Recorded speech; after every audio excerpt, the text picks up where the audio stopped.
This time on Roadkill, can we rebuild the top end of a Mini before Freiberger can put an entire small block Chevy together? It's another Roadkill working from home. And I'm building an engine with leftover parts. Ready? Yeah! Yeehaw! Oh, there we go. Oh, yeah, baby, there we go. You like them spinning 20s?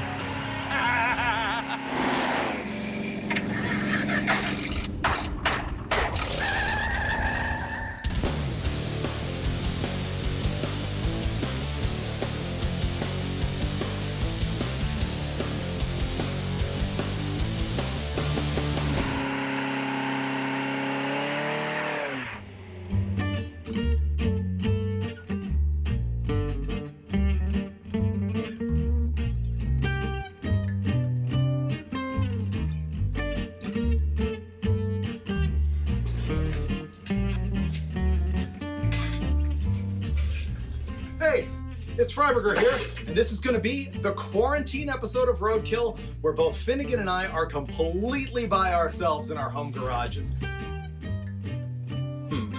That didn't work very well. Going again. I'm responsible for filming on my iPhone, setting up the audio, dealing with the lighting, being my own production assistant, the whole shebang. Okay, editor's note. This is going to be the very start of the Freiberger part of the program.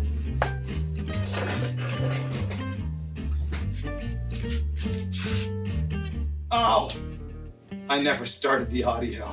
So forgive the quality. It's not going to be up to your normal standards. But hey, Roadkill.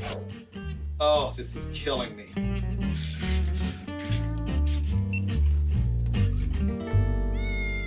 Well, here we go again. Roadkill working from home. I'm like in my garage, you're in your garage. We're gonna make this happen. This is very strange. We're not together working on cars. Together but separate. Yeah, social distancing. We are socially distanced by about 3,000 miles. Yeah, what are you gonna do? This short block right here has been sitting around. Actually, it was in your shop for years. Remember we tried to sell it for like 1,800 bucks with heads and everything, and no one wanted it? Dude, you wanna know what's funny is I watched the Boatkill episode yesterday and saw that It's in it. motor sitting on the floor of my shop in the corner by the door. I noticed that as well. But then after that, it got all parted out into a million pieces for engine masters. And I forget, I stole the oil pan for something else. And so it's nothing but a short block. It hasn't actually run since 2008. And I'm gonna try and make it a complete fire-upable engine using almost nothing but leftover junk from my treasure trove in my garage. Oh, you have a great garage. Like, I bet there's at least 4 or 5 different sets of heads you can choose from and 9 camshafts. Like, I have like 5 sets of heads right there. So it's pretty cool. What are you working on? look behind me. That's not what I'm working on. That's what I have to get out of the garage to get to the project that I'm working on. Do you remember that? The blower is new? Yeah, this is the green ramp truck that I traded Big Red for. Newbern and I are just putting a supercharger on it to make me feel better about how crappy the truck is. We're gonna push this outside, and then we're gonna bring in the Toyota mini truck that I bought during the Trino wagon episode. We had speed parts for that with us from LC Engineering. We have a ported head, a camshaft, a header, all these parts that we can put on there and hopefully in a couple of days make this thing do burnouts again, and in the summer maybe go back to a drag strip and see if we can do better than our 18-second quarter-mile time. Wow, that's a lot. I don't know how you're gonna get that done. Newbern, he's here. Oh, okay. Then I have complete faith. Well, good luck, and I don't know, I'll check in with you tomorrow. See you tomorrow. I'm gonna go degree the cam on this turd. All right, good luck. My job on this episode is to see if I can make this engine run by the end of the show using mostly parts that are just left over from my stash. Let's look at our baby here to see what we've got to start with. It's a 350 small block, just a stock block. It's 30 over, which I only knew because I wiped off the piston and handily it had the part number on it right there. I thought it was 60 thousandths over bore, so 30 is good news. And by that part number, it reminded me that it has a probe forged piston in it with a 3cc dome, and that's interesting because what it means is this thing's gonna have about 11-to-1 compression, which sets the tone for the rest of the build, which is pretty cool. Other than that, it's pretty stock. It's got a 3.48 stroke stock cast 350 Chevy crank. You can see it's got some aftermarket H-beam rods in it with good bolts, stock bolts on the main, still has an oil pump on it. paint's pretty clean. Here's a question a bunch of people have asked, which is, what is this orange stuff? Why did you paint the inside of the block? I guess that's an old man, old school trick. This is a product called Glipdol, and the theory behind it is that it makes the inside of the block slicker so that oil returns to the pan faster. I remember reading and maybe even writing in magazines in the past that it also seals the casting so sand can't escape from the iron. I think that's bogus. I haven't done it to an engine since this one, so that's how much I care.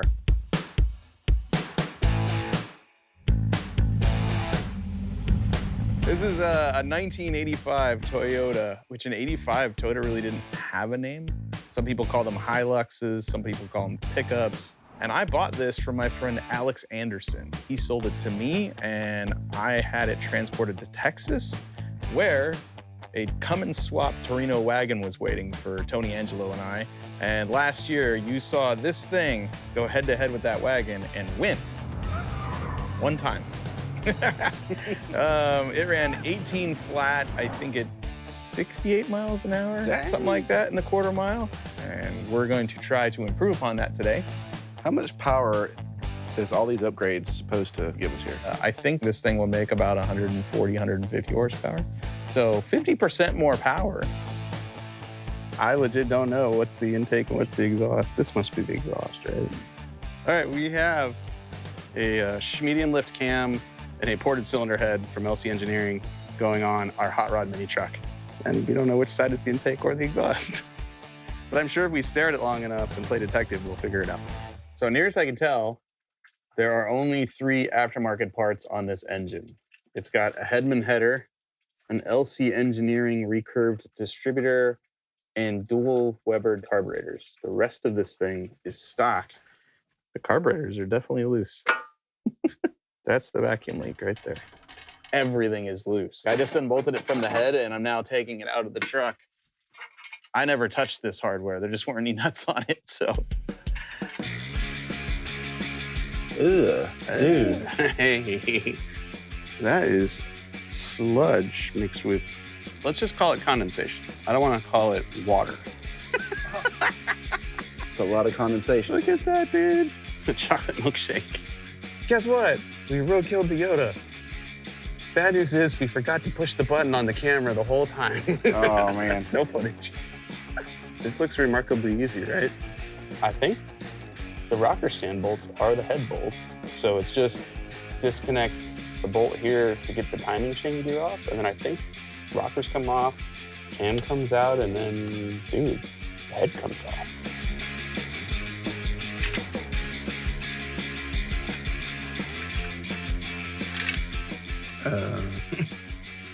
I'm sure we can get that with a magnet after the head's off. Cylinder head is almost ready to come off, which is good because I just dropped the timing chain down into the crankcase. Oh my goodness. Dude. Oh, God, it looks like you're twisting Dude. it. Oh, dude. So you're pulling the lever, but it is no longer turning. Oh my God. Dude, I thought for sure this thing is gonna snap in half. Surprised the damn socket ain't broke. There we go. There we go. We got a ridge from like 200,000 miles. It doesn't have a ridge at all. Could have broke one of these things, whatever that is. I think that's the timing chain adjuster.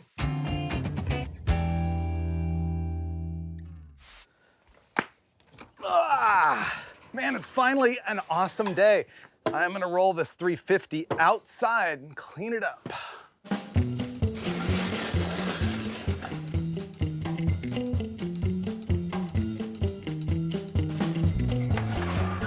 Oh man, that was a bad idea. It is hot out there.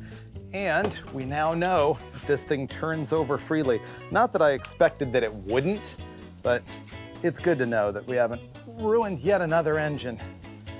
This thing's pretty good. All right, more cleanup. Last thing I'm gonna do here is just wipe some clean motor oil on all the cylinders, get the last bit of grit out of them, lubricate the cylinder wall, get some oil on the rings. We're ready to move on. Whew, hot. Now it gets fun because we can start adding speed parts. So even before the episode started, I kind of rifled my big stack of camshafts. This cam actually was purchased for Engine Masters, I don't know, a little while ago, and it was supposed to go in our 383 and didn't.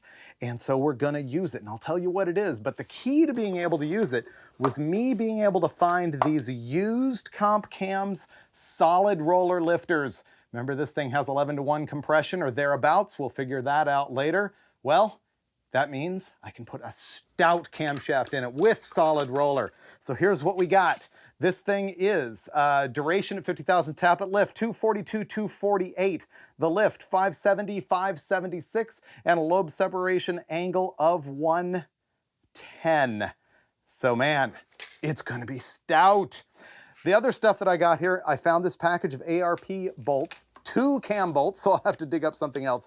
This is something I had to buy, a cam button, and I started to come up with this timing chain right here. In fact, the gear's already on the engine, but then I found this Lunati set, and I suspect it's better, but I haven't even opened it yet. Oh, this is one of the adjustable cam timing ones. Yep, made in USA.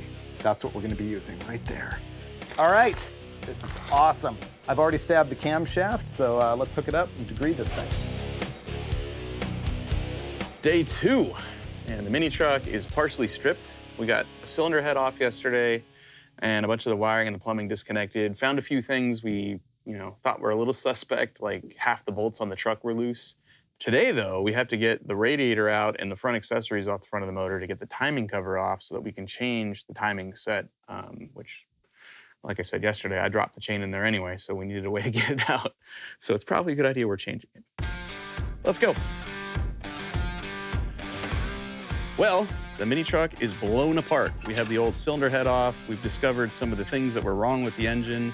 Lots of sludge in there, but we have cleaned everything. This is LC's remanufactured cylinder head. This is called a stage 2 cylinder head. And what that means is it is ported both on the exhaust side and the intake side. It has oversized stainless steel valves. The intake and exhaust valves are a 0.5 millimeter bigger than stock. We have pro dual valve springs, new retainers, and a camshaft that has over 30 degrees more duration on the intake side, about 20 on the exhaust. It has 60 thousandths more lift than the stock cam. This all adds up to a head that flows about 40 CFM more than stock, which is a ton in a small engine like this. We're gonna put that on top after installing an OSK timing set. This is better for a number of reasons. First off, the guides and chains tensioners are metal, unlike the plastic ones that tend to break. We have a new adjustable LC Engineering upper cam gear, so we could advance the cam timing if we want. New timing chain, all that's gonna go in next before the head. We're gonna keep the carb and intake setup that's already on here. These are aftermarket Weber carburetors. These are perfect for this build. We're going to install this brand new clutch kit and flywheel. And the last thing we're gonna do is gonna swap out our old Headman shorty header for this long tube style header. Hopefully this fits. If it doesn't, we'll modify it or something. Well, here we go with a part of an engine build that I procrastinate on the most. As a matter of fact, I wouldn't do this at all, except for that you are watching. Yes, I am going to degree the camshaft. Here's a bit of awesome news. Remember my cam bolts, where there was only 2 of them? I rifled through my epic magic bolt box and actually found the other one, which is kind of hard to believe. That's not very roadkill.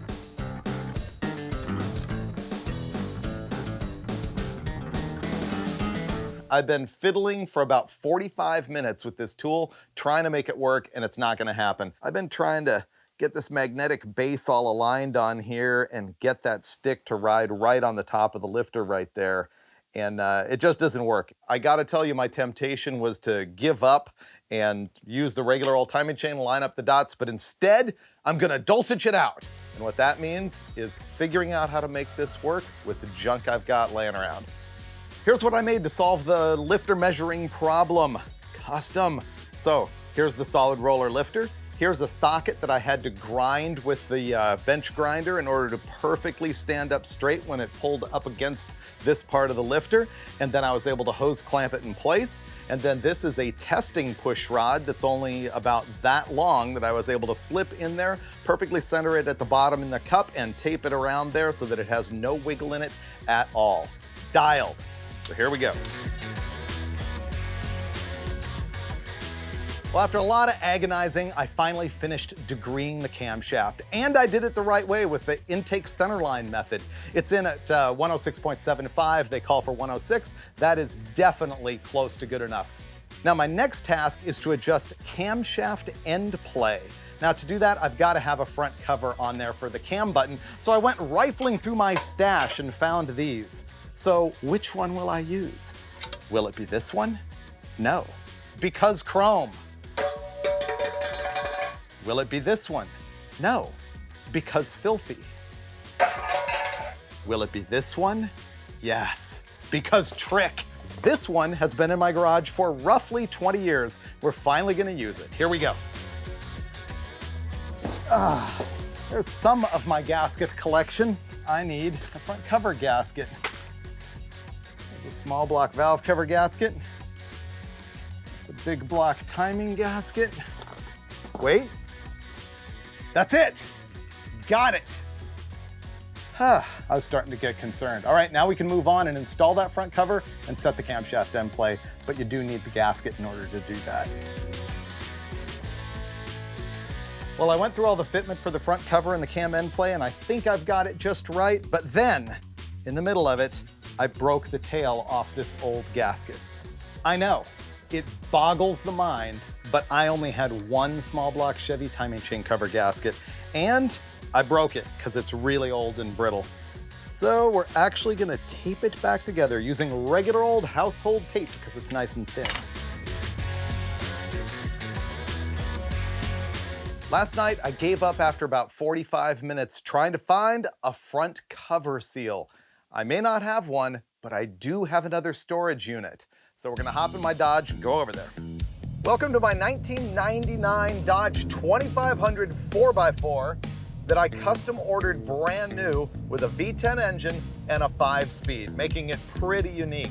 Basically, I just use it for parts running, towing, hauling engines, running over to my storage unit to find a seal, stuff like that. He enters with no front cover seal.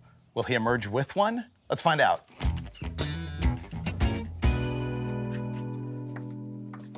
Boom! All kinds of stuff.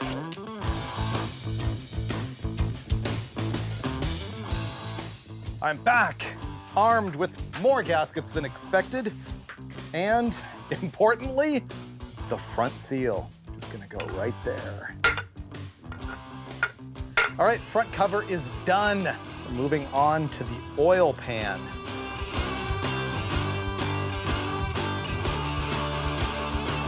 The pan's all cleaned up. I found some fasteners after rifling through an old box over there, and I'm finally ready to install this. I can't wait.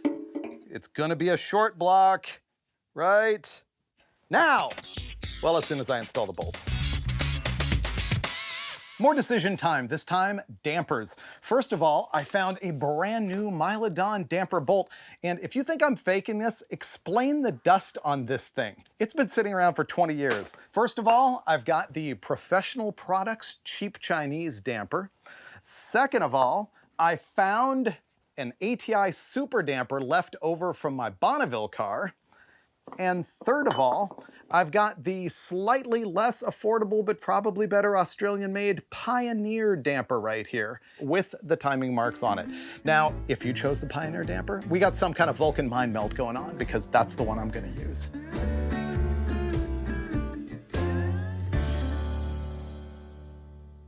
Say hi to Newbert. Hey, Dave. Ooh, I see cylinder heads. Oh yeah, I got plenty of heads. I'm a little bit behind schedule though. Oh, me too. That's great. It's perfect. I've done nothing but clean and disassemble and acquaint myself with the mini truck. It's been nonstop, like oh, look, there's not a single nut holding the collector to the downpipe of the header. Or, hey, the carburetors were falling off, and that's why it had a vacuum leak. It's been amazing, let me tell you.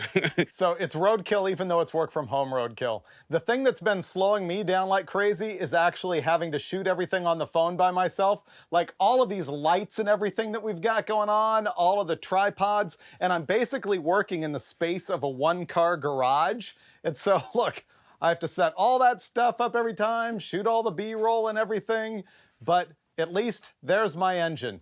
It's got a front cover, it's got a cam, it's degreed, it's got a damper, it's got the oil pan. So I'm working on cylinder heads now. I'm gonna change valve springs and stuff. A decision I made early on with this is kind of biting me, and it was the decision to leave the engine in the truck because we're about to install a new camshaft in this thing, and I'd like to degree it, but I have one of those giant comp cams degree wheels. I don't think it'll fit between the frame rails of the truck. This is why I decided to work on it in the truck, because it's so tiny. Let me tell you what I swore was gonna happen, which was you guys were gonna be way ahead because you've got two guys working on it, and you were gonna call me and look at my engine and say, what, you don't have that thing running yet? But I think you got no room for that kind of statement at this point. When I first saw the small block today, I thought, wow, he only got the timing cover put on it. Perfect. All right, well, good luck to you guys. I guess we're gonna be doing some of the same stuff. At this point, I think it's a race. I'm gonna have heads on my junk tonight, and I've got twice as many of them.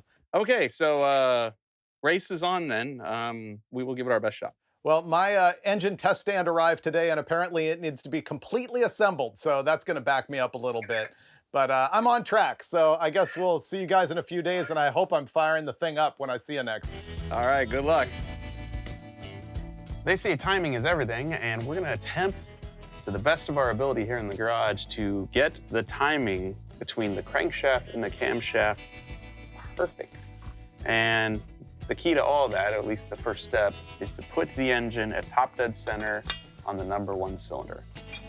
Is it gonna clear the alternator? Try a little bit, it looks like it will. We just found top dead center on the motor, use the degree wheel, the whole deal, so we know it's accurate, and about ready to start putting our new timing set in. It's got a hydraulic chain tensioner right here, and that bolts to the front of the block here, and when we removed it to install the new one, just sludge started coming out of the engine again. Not everything has gone right. First off, we found sludge in the valve cover, and then we found sludge in the motor. And we were wondering why that was until we pulled the head off and saw the head gasket, and the head gasket was not happy. Two of the head bolts didn't want to come out because they weren't happy. These go right between two exhaust ports. That's where the head gasket was blown. Who knows how many miles? These were getting superheated and the threads are wasted. Ordered head bolts, those won't be here for another day and a half, so we're kind of stuck there. Then we're like, we'll move on to something else. And it was at that moment we noticed there is not quite radiating the way it should be, probably because, I don't know, that shouldn't just fall out like that. Now we need a radiator. So I think today, when my kids aren't making a lot of noise upstairs, we'll put a clutch in. That's about all we can do at this point, and the clutch is gonna go, it's just gonna fall in. Like I'm gonna take it, I'm gonna go like that, it's gonna be fine, trust me.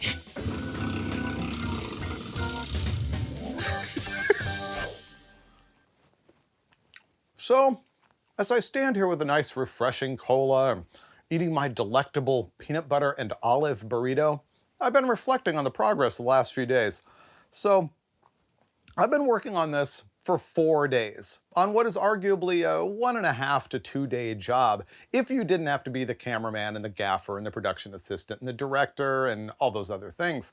And so I've been thinking about what's going on with Finnegan and Newbern, and earlier, I really thought they were gonna be cranking on that Toyota and they were gonna be way ahead of me and making fun of me, but now I realize they have a lot to do. I'm actually thinking that I could beat them in the race to having a running engine. Now, I'm not gonna tell them that because I'm not that confident, but I am gonna buckle down and get this thing going. We're gonna get cylinder heads on this thing today. We're gonna measure up push rods and move on to the always glorious induction program. Let's go. I narrowed it down to 2 choices here. Both are aluminum heads. I had the Dart 215 intake runner as cast. I also had the Blueprint Engine's 210 CNC ported, and it's that porting that put me over the edge. These cylinder heads are left over from episodes of Engine Masters where they were on our 3D3 forever, but they've got some components on them that are a problem, namely the studs and the valve springs, so I'm gonna walk you through what we're gonna do to fix that. First thing I'm gonna do here is use my LSM valve spring compressor, which is expensive, but awesome. The springs that are on this thing were set up for a hydraulic roller cam, and honestly, they weren't even that good for that, and so they need to go. Next, I have to do my valve spring pressure, which is easy with this tool from Comp Cams. You just squeeze it in a vise and you measure from the underside of the retainer, and you have to have the retainer in there, and you measure the overall height of the spring. And my installed height is 1.8 inches, which is the installed height on the cylinder head. So I make sure that the underside of the retainer to the tool is 1.8, and I read my pressure, 250 pounds. Now, the next thing you do is squeeze it by the amount of lift. So if it's 500 lift, you squeeze it another 500 thousandths of an inch and read the pressure there. We don't know what my lift is gonna be yet, or at least you don't. It's coming up later. One of the things I had to buy for this project is the correct spring seats right here, and they fit perfectly into that inner spring right there. So I'm gonna drop that seat down here on the valve. Then I'm gonna take my height mic and drop it on there. And next up, I need to take and drop in the exact same retainer and keepers or locks. And once those are installed, you can start spinning your height mic down. And I'm gonna turn this around to where you can see the scale right there.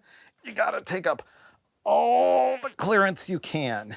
And you can see that our height here is almost 1/900. And I'm shooting for 1.8. So what I'm gonna have to do is take some shims right here and put them underneath that valve seat in order to take up room and squeeze that thing down to a 1/800. And I have to do that and check and check and check with every single one of these.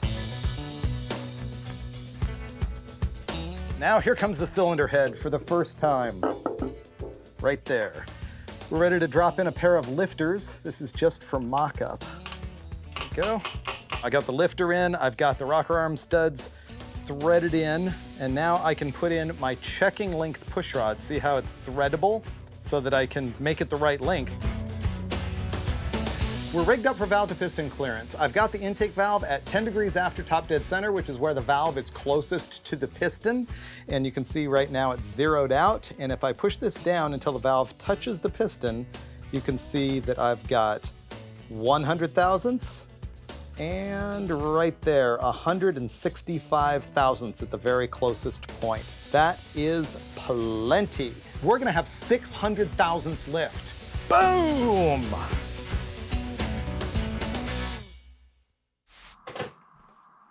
Good news, we got a tap. Yeah, this thing was hard to get.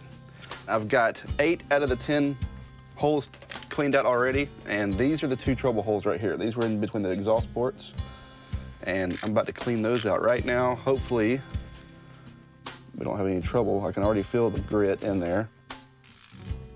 We are finally reinstalling the cylinder head and front timing chain and head gasket. Can you reach over there? Oh, I can't. There it is. Gears, chain, lift the head up to get the cover on, right? I watched a video on how to do this because I don't know jack squat about them, but I've built a tool that's going to go in between this tensioner down here that's going to keep the chain from dropping down, and that will allow us to pull the cam gear off, let it sit right here in the head. We're going to pull the head up 1/4 of an inch, put the timing cover on, let the head drop back down, put the timing gear back on, and then move the spacer and pull out the tool, and you're good. All right, I have spacer. I'll get spacer. Here's our piece of Teflon. You lift the head and the gasket, right? There we go. Okay. Gaskets are in, timing chain is in, timing cover is going on right now. And as soon as the cover is bolted snugly down, we'll pull the tool out and drop the head down. This feels like progress. I believe so. Yeah. I feel good about it. Now we can start putting everything in. All right. I ran into another little problem here. Can you even see me? Ran into a little problem here. Our engine came from the factory with a mechanical fuel pump, and it had an eccentric driven off the snout of the camshaft. And that eccentric was sandwiched between the snout of the cam and the gear that turned the distributor. Our new adjustable cam gear, that eccentric won't fit back on there. And so I have to modify it to put it back on there to get the spacing right. We don't even need this eccentric because the truck came with an aftermarket electric fuel pump. But again, we need the stack up to be right for all those parts to fit together and drive our distributor properly. So I'm about to cut this thing into pieces and just turn it into basically a washer and take the eccentric part off using the death wheel. Note the multiple layers of protection because, you know, it's called a death wheel for a reason. Here we go.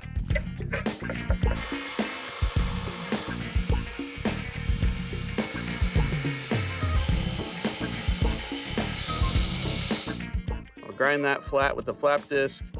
I'll round this with a disc sander, and we'll be good to go. That looks great, dude. That's not bad, right? Show the people at home how good that looks. Like, you did a really good job on that. Well, thank you.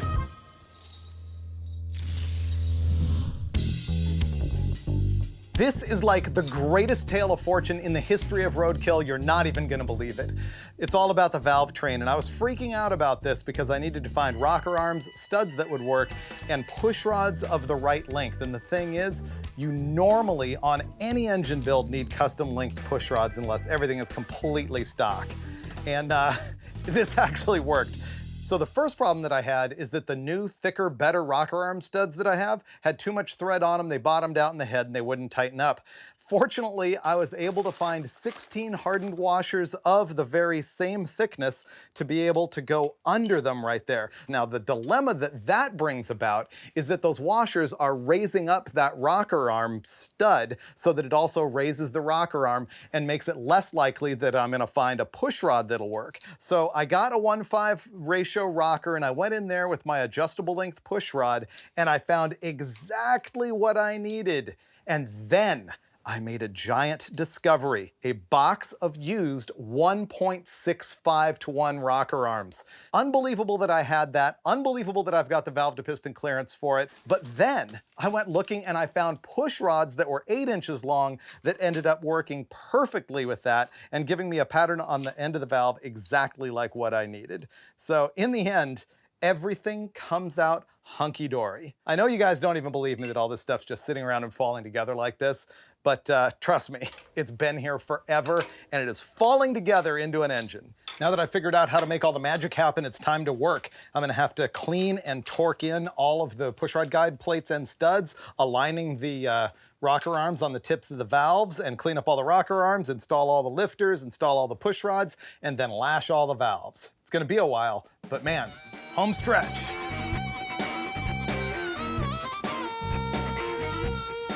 I think the grueling work is over. I've got all of the valves lashed. This thing is a long block ready for the trick intake manifold and valve covers. That part's gonna be fun. Wait for it.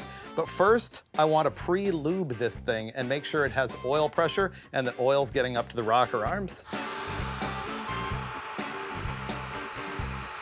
I'm gonna get electric drill on this thing. Here's a sobering thought. Why did I actually take this engine apart? I never really checked the bottom end. Is there something wrong with it that I don't remember? It's actually possible, because I hooked up the cordless drill and it got no oil pressure. Let's see what this Widowmaker can do. Officially concerned. I didn't hear it hit. Starting to get some here. Oh yeah, okay, we're gonna be good. Whew! Director Brad just called me and warned me that Finnegan and Newbern are going to be calling me for a video conference soon. Unfortunately, they have to give us warning on that because those guys have to like set up the video conference recording and all this stuff. But apparently they're having some kind of trouble with the truck. I don't know exactly what. So what I want to do is set it all up in here to make it look like I'm done. So I'm going to move all these movie lights out of the way, roll the engine over there, and mock it up with an intake and valve covers for the first time. Haha. Complete. Okay, I think that worked pretty good. I think those guys might believe me if I wipe that thing off. Hey guys, what's going on? Oh, the usual, you know, parts that don't fit. Bought a truck with a blown head gasket again. Imagine that. No. Let me show you. Yeah, this is good. You'll like this. The first clue that we might have a problem was the sludge-filled valve cover. And then we pulled the head, and the head gasket was ungood right here. Yep. Yeah, there and there. So we ordered new head bolts, can't get those until Friday, so that slowed us down. Today, we were looking at some of the other parts we have, including this radiator. You know, the radiator looks not good, but it just keeps getting better when you realize you can remove entire sections of it and just throw it on the floor. I've seen it all, and I have never seen that one before. That is awesome. Yeah, she's custom. You know, it's a show truck. I don't know. Maybe we'll try to slam a clutch in this thing today because that's about all we can do. Well, and meanwhile, boom. Oh, man. It's like done. He's way ahead. Oh, no, there's no plug wires on it. Yeah, there's no plug wires, distributors in timed. I don't have headers. I don't have a water pump. It needs a few adjustments here and there. We have half the engine, twice the manpower, and yet he's still way ahead. Remember, I still have to build an entire engine test stand and make that happen as well. Yeah, we'll definitely catch you then. What's that going to take? 20 minutes? All right, well, good luck. Call us again, you know, when spark plug wire number 1 doesn't quite match number 2 in terms of length, and you got to go back and start over. And yeah, let us know that the struggle is real. Yeah, you guys are having trouble. Sorry, not sorry. All right, see you later. All right, good luck. See ya. I think I fooled those guys. I could tell that they were looking at the engine in disappointment. They realized it was almost as average as like a Toyota mini truck. But I fooled them. And so right now is when I'm gonna go pick the actual intake manifold for this thing. And I have a lot to choose from. I'm gonna let you in on it. Check this out. Another Wyand intake, this one black. This combination actually looks pretty good. Matches the oil pan and the damper, the whole blackout treatment. It's a factory black Wyand Super Warrior, factory black QFT carburetor.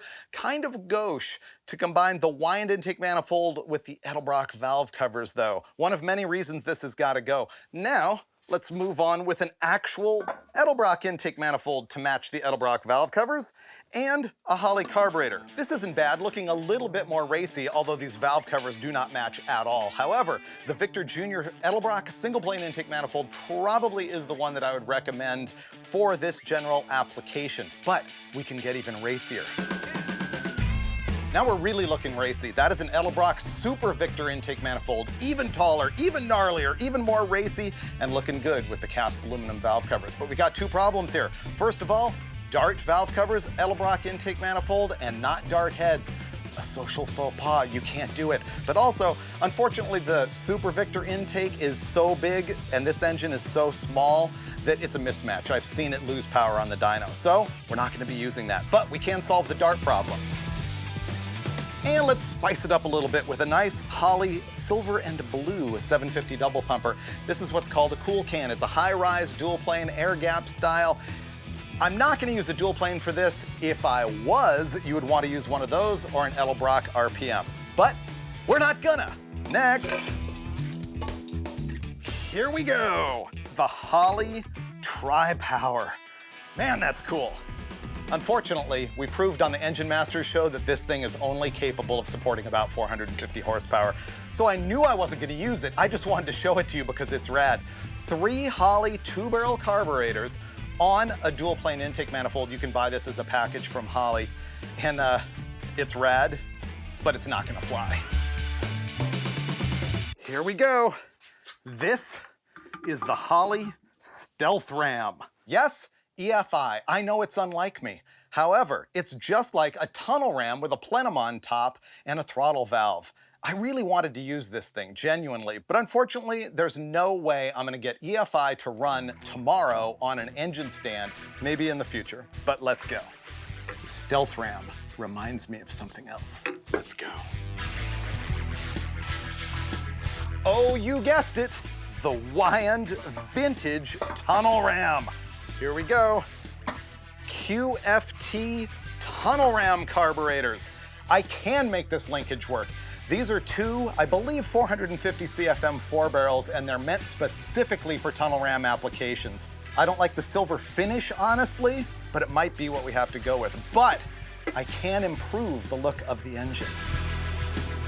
Genuine, vintage, Moroso, stamped aluminum, blue anodized valve covers. That is mint. Red, white, and blue kind of, isn't it? Man, I'm just not sure that that's working with the carburetors and the red engine block. But wait, red Moroso valve covers. These are actually brand new, and they're not aluminum, they're stamped steel, powder-coated red. You can buy them currently. And maybe a little bit of a clash on the engine block, I'm not sure. So there are my options, and I guess you're gonna have to find out what I decide to do here.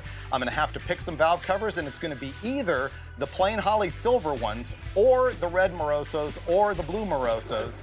And then the carburetors are gonna be either the gold ones or the silver ones, depending on what I can make work.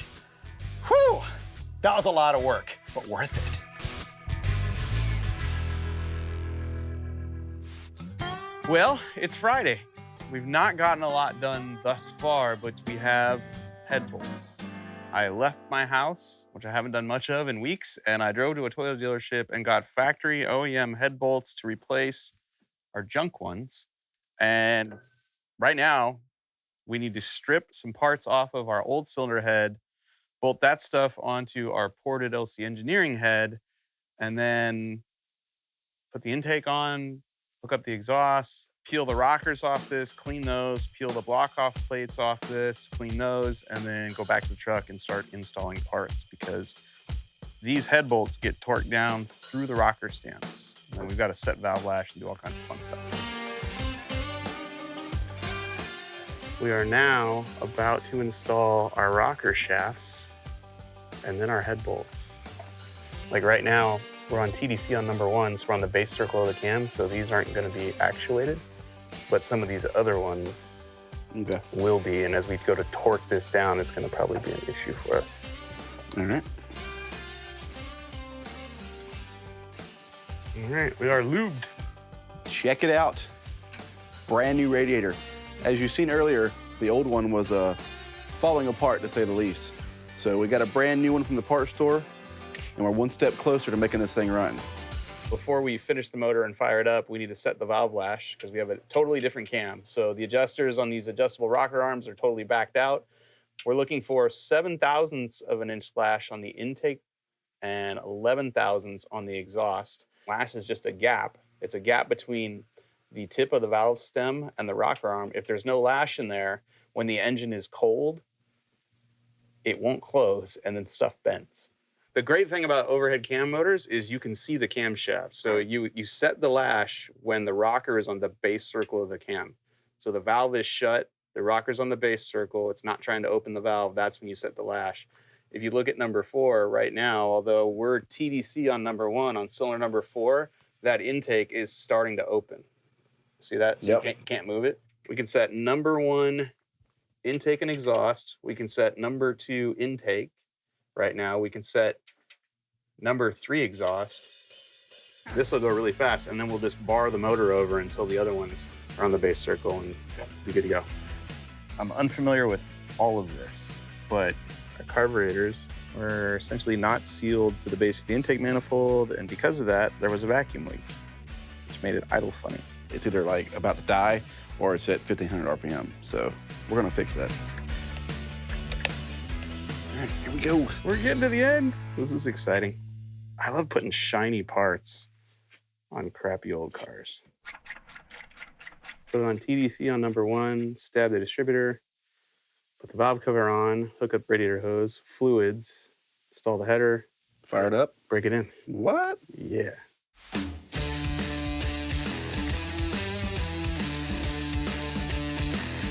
Hey, check it out. We are officially tunnel rammed. Finally, we are down to it. It's carburetor time. This thing's gonna look like a complete engine. Magic fitting box may have been beaten unless these are it. Moment of truth. Whoa, Did I actually get this right? Let's go with it. I'm gonna tighten those up, call it a day. Dude, the Magic Ignition box delivered. This is an MSD digital E-curve distributor. It doesn't require a box. It's super easy to wire. It's just got ignition, ground, and power. That's it. That's a good find. Distributor handled. As I continue my quest to avoid getting headers out of the loft, I'm gonna install the water pump with hardware from the Magic Allen bolt bag. Bet you didn't see that one coming. This Mazir electric water pump actually was on our Bonneville race car. This pump got me into the 200-mile-an-hour club at 243.015 miles an hour at the Bonneville Salt Flats. And now it's going on this clapped out 350. The time has come. Here we go, up into the loft. I was fully dreading this, but I think I know I have some headers up here. You're gonna watch me plummet to my death is what's gonna happen here. Sandals are the right tool for this job, by the way. You may ask yourself, Freiberger, why are you keeping this rusty disaster of a header? Well, hear all the rust falling out of it? This is in fact my Bonneville race header, same one I set the record at 243 with. As a matter of fact, my buddy Keith Turk was asking me where these are the other day, and I said I didn't know. Now I know. Cool. And with the headers installed, with bolts discovered from the Magic Bolt Box, I might add, unbelievable. Man, I've been waiting for this moment for a long time. So we had to break the cam in for about 20 minutes, and we're gonna use regular old motor oil with 1 bottle of Lucas Oil Products TB Zinc. This is gonna add a whole bunch of zinc to our motor oil to protect the rocker arms and the lobes of the camshafts during the break-in process. That means that valve cover can go on.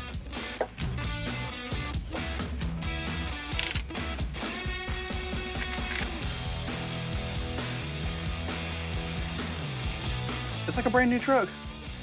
Dude, it looks great. So right now I'm gonna take the exhaust that was on the truck with our mid-length header, take it loose because it's in the way because we have an awesome new long tube header. Fire this baby up. Like television magic. I'd help you, but I'm holding a camera right now. No worries. Oh man, here we go. It didn't work too good. I guess probably because it really wasn't hooked up to anything. Yeah, it'd probably help. Ooh. Look how cute. Oh, dude, it's coated. It's nice. I mean, for what it is, it's really nice. Dude, it's really nice. Look at this, TIG welded. Yeah. Look how thick the flange is. Yeah. Does it hang down below the frame Oh, yeah, I didn't even think about that. of our airbagged mini truck? That's the question. Oh, no. Barely touching the frame rail. After we already smashed the tube, it's still touching. So if we had a normal truck, we wouldn't have to do this. This truck has been modified, and an extra brace is in the chassis for the airbag, and that's what the header is hitting right now. If the truck was stock, the header would fit perfect, but mini truck.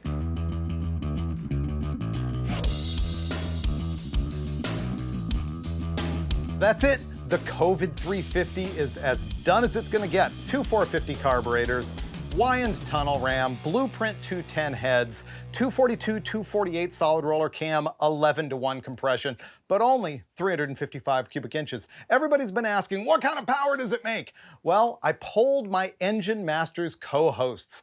Independently, I asked Steve Dulcich, Steve Brule, and myself to guess what kind of power it was gonna make. Every one of us picked either 6,500 or 6,600 RPM as the peak power point. Dulcich guessed 475 horsepower, Brule said 485, and I said 490. And we're pretty good at this, so that's probably in the neighborhood. But will it run at all? Well, that's the big question. I gotta run outside and build an engine test stand, hang it on there, and get this thing going either before or concurrently with Dave and Mike making their Toyota run.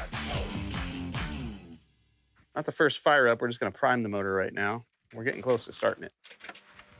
You want to check for fuel leaks? I don't see any. Crank her over.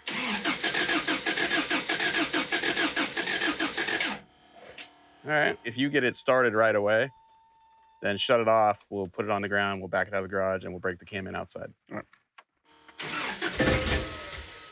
right, it's gonna run. Wow. It fired right up. We got the Jeez, timing dude. really close. So let's get it on the ground and go outside. Do the honor.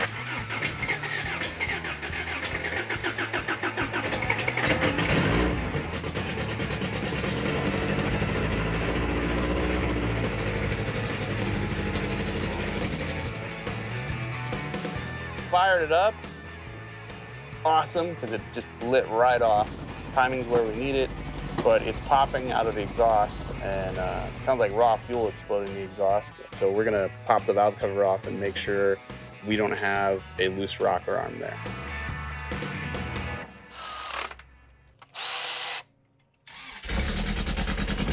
These screws on the front carb didn't do anything. The back ones, if you screw them in, the engine slows down. But the popping went away. Yeah, there it goes, right?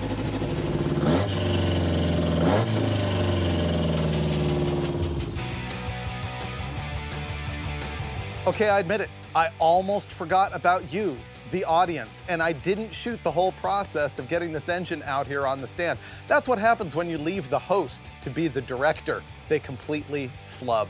But here's the whole backstory. So this thing showed up, and I had said that I was not gonna wire it until the engine showed up. But the problem is, I figured out that the bell housing and starter that I had was from an old truck deal, and the starter was completely dead, and so I had to order the bell housing flywheel and starter, because today is the day when the expectation is that I will fire this thing up live for Mike Finnegan and Dave Newbern. Okay, ready to find out if it cranks? Yes! All right. Getting close. Maybe if I can push it back and then drop it. There we go. And off that side. And off that side. Boom. It's a roller. You know what this means? Time to call Finnegan. Ooh, but wait! There's one more thing. Ta-da! Those are legit. And there you have the COVID 350. Now we're ready to make this thing run. What do you think? I feel 16. You look 16, riding around in a mini truck. So this is our first test drive. We have completely rebuilt the top end of this engine with performance in mind. We did not install the clutch and flywheel because, well, we're out of time. So, same clutch, more power. It runs okay. It's not bad. It's smooth.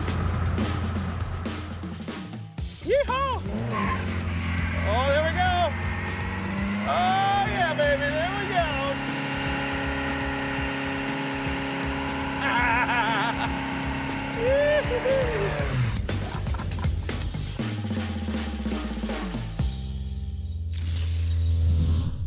Dudes, how'd it go?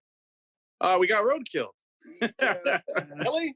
Yeah, the parts were great. The stock motor, not so great. Blown head gasket, head bolts that didn't want to come out. It was a mess. And ultimately, we did rebuild the top end of our motor before you did the top end of your motor, and we went out and did a burnout in it. And then immediately after the burnout, which ripped, by the way, it started misfiring and running poorly. And so, although it runs, it's unhappy. I see. Okay, well, you had twice as many people and half as many cylinder heads, so I don't feel that bad. You ready to see what I made happen? Yes, sir. Okay, so you saw this engine when I first put it together, and it was nothing like this. Oh, hey now. Wait a minute. Yeah, that was a short block when we saw it. It had a single 4-barrel back then. It did not have tunnel ram, velocity stacks, Moroso valve covers, all the swanky stuff. Wow. He tricked us. Dude, I like it a lot. I do. You want to see ours? Oh yeah, for sure. Of course, what I'm thinking is we need to put this engine in your truck. It'll probably be a lot better. Yes. The tunnel ram would look great through the hood of this. So there it is. Side draft carburetors. Wire harness sitting on the tire. You don't get that anywhere else. That was the wire harness sitting on the tire. I see that. Because mini truck. It might start. You want to hear it? Yeah.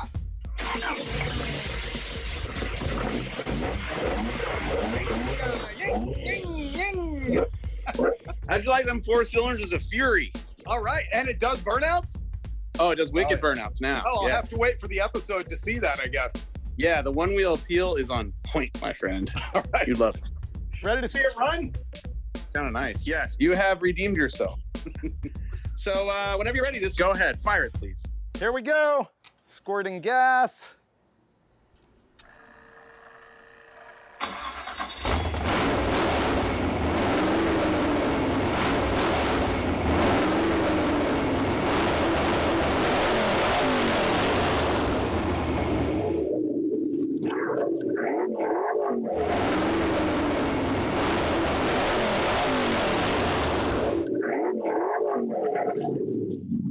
Sounds like he's drowning a cat.